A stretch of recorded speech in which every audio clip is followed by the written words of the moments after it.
नमस्कार, जय किसान. आपण पाहतात वावर न्यूज व उन्नती लाईव्ह अपडेट्स.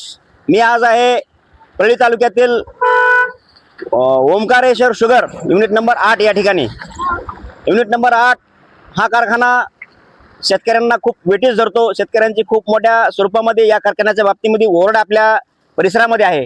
त्याचं असं आहे की मागच्या 7 महिन्याच्या काळापासून या कारखान्याने आतापर्यंत राहिलेली त्यांची जी आधाची रक्कम होती ती अजूनपर्यंत काढलेली नाहीये. कारखान्याचा जो भाव आता डिक्लेअर केलेला 2950 रुपये होता, तर याचप्रमाणे शेतकऱ्यांना अद्यापर्यंत त्यांनी 1800 रुपये हा भाव दिला आणि 1150 ची जी काही रक्कम आहे शेतकऱ्यांना वर्ग करण्याची ती अजून कारखान्याकडे बाकी आहे. आजपर्यंत कारखान्याला ऊस ज्यांनी घातला, ज्यांनी गाळपासाठी या ठिकाणी ऊस आणला गेला, त्यांच्या ऊसाला आतापर्यंत गाळप करून जवळपास कोणाच्या ऊसाला 7 महिने, कोणाच्या ऊसाला 8 महिने किंवा कोणाच्या ऊसाला 6 महिने झालेले आहेत. अद्यापर्यंत शेतकऱ्यांना या कारखान्यानं रक्कम अदा केलेली नाहीये. ज्यांनी अर्ज केला की आम्ही तुमच्या या राहिलेल्या रकमेसाठी आम्ही कुठेतरी आत्मदहन करू, अशा शेतकऱ्यांना यांनी तात्काळ पैसे दिले गेले. ज्यांचे काही अर्ज कारखान्याच्या गेटपर्यंत किंवा कारखान्याच्या जीएम साहेबांना गेले, ज्यांनी कलेक्टर साहेबांना अर्ज केले की आम्ही आमच्या जीवाचं काही बरवाट करूयात, तर या ठिकाणी बिल त्यांचं पास केलं गेलं. म्हणजे ज्यांचं कोणी आहे भांडणारं अशाही लोकांचे त्यांनी बिल पास केले. आपण पाहिलं मागलच्या 2 महिन्याच्या काळापूर्वी या ठिकाणी शेतकऱ्याच्या गेट भोवती आंदोलन झाले. शेतकऱ्यांनी कारखान्याच्या गेटला टाळो ठोका आंदोलन केलं व साखळी उपोषण, आमरण उपोषण सुद्धा या ठिकाणी पाहाव्यास मिळाले. याच दरम्यानच्या काळामध्ये जेवढे आंदोलन झाले त्या आंदोलनाच्या बाबतीमध्ये शेतकऱ्यांची जे काही चेहरे यांना ओळखीचे वाटले अशा शेतकऱ्यांना यांनी ती रक्कम राहिलेली अदा केली. व ज्यांच्या शेतकऱ्यांची कोणी बाजू मांडणारा नाहीये, जो शेतकरी या कारखान्यापर्यंत येऊ शकत नाहीये, अशा शेतकऱ्यांची अजून यांच्याकडे देणं बाकी आहे. जसं की एखाद्या शेतकऱ्याला लिहिता वाचता येत नाही, अर्ज करता येत नाही, अशा शेतकऱ्यांना अजूनपर्यंत हा कारखाना रक्कम देऊ शकलेला नाहीये. आता आमच्या हातामध्ये कालच्या 13 तारखेचं एक निवेदन आहे. या निवेदनामध्ये 7 जणांनी जिल्हाधिकारी कार्यालय यांच्या दालनासमोर आत्मदहनचा इशारा केला होता. याच कारखान्याच्या बिलाच्या बाबतीमध्ये आपण पाहू शकता 7 जणांची नावं आहेत.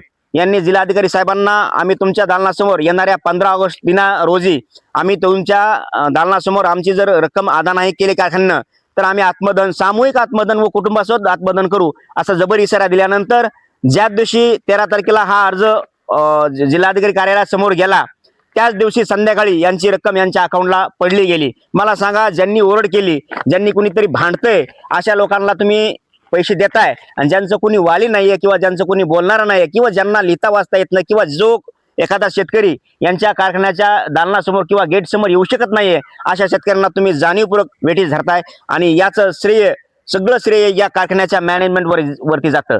आम्ही मागच्या काळामध्ये आंदोलन देखील याच माध्यमातून कव्हर केली होती आमच्या न्यूजच्या माध्यमातून. त्यावेळेस आम्हाला असं जाणवलं की जो पांगरीचा विभाग आहे, या पांगरीच्या विभागामधून ज्यांनी आंदोलनामध्ये भाग घेतला, त्या पांगरीच्या विभागामध्ये त्या शेतकऱ्यांचे बिल यांनी पास केले. आता राहिला प्रश्न सिरसाळासारखा विभागामधून जे काही मोजके चेहरे यांच्या आंदोलनामध्ये सामील झाले, त्यांचंही बिल यांनी पास केलं. आणि उर्वरित जे सामान्य लोक आहेत, जे काही या कारखान्याकडे येऊ शकत नाहीत, ते फक्त ताटकळत बसलेत. आज न उद्या आपलं बिल येईल, मागील 8 महिन्यापासून ते शेतकरी वेड्यागत वाट पाहतात की आमचा गाळपासाठी गेलेला जो ऊस आहे, 1800 रुपयानं जे बिल पडलंय, 1150 ची जी काही रक्कम अदा होणार आहे ती आज येईल किंवा उद्या येईल, असं म्हणत जवळपास आज 7.5 ते 8 महिन्याचा काळ उलटायला गेला, तरी अद्यापर्यंत हा कारखाना असमर्थ राहिला शेतकऱ्यांचे बिल पास करण्यासाठी. आणि या शेतकऱ्यांना विभागावाईज काहीतरी थोडंसं वेगळं करण्याचा प्रयत्न केलेला आहे. पांगरी विभागामध्ये अद्यापर्यंत जवळपास 70 ते 80% लोकांची बिलं निघाली गेली.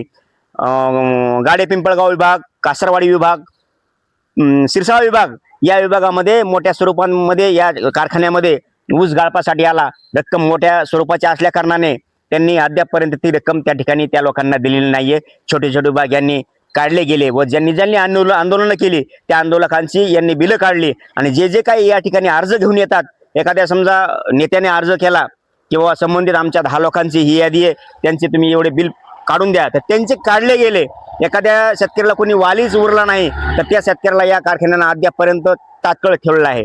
याचं सगळं पाप हा कारखाना करतो आहे, कारण शेतकऱ्यांना अद्यापर्यंत वेठीस धरलंय. हंगाम दुसरा चालू व्हायला आता मला सांगा 4 महिने राहिलेत. 3-4 महिन्यामध्ये दुसरा हंगाम चालू होईल. या कारखान्याचा गळीत हंगाम अजूनपर्यंत मागच्याच गळीत हंगामाचे पैसे या कारखान्याने दिले नाहीत. शेतकरी अजून अद्यापर्यंत कोणा शेतकऱ्याला एखाद्याला खत टाकायचा असतो, कोणाच्या शेतकऱ्याचं मुलीचं लग्न असतं, कोणा शेतकऱ्याचे लेकरं बाळ शिक्षणासाठी असतात, अशा शेतकऱ्यांना करायचं काय, कुणाच तरी हात उसने किंवा व्याजानं आगाऊ व्याजानं रक्कम आणायची आणि त्या रकमेचं व्याज आपण भरायचं आणि आपला जो ऊस गाळपासाठी आलाय त्या झालेल्या ऊसाची रक्कम कुठेतरी अशा मोठ्या कारखानदारांना मोठ्या बँकेमध्ये एफडी स्वरूपात करायची आणि त्याचं व्याज घर बसल्या खायचं. असं एवढं मोठ्या स्वरूपाचं पाप हा Omkareshwar sugar unit number 8 Pangri हा करत आहे. आपण पाहत आहात वावर न्यूज व उन्नती लाईव्ह अपडेट. धन्यवाद.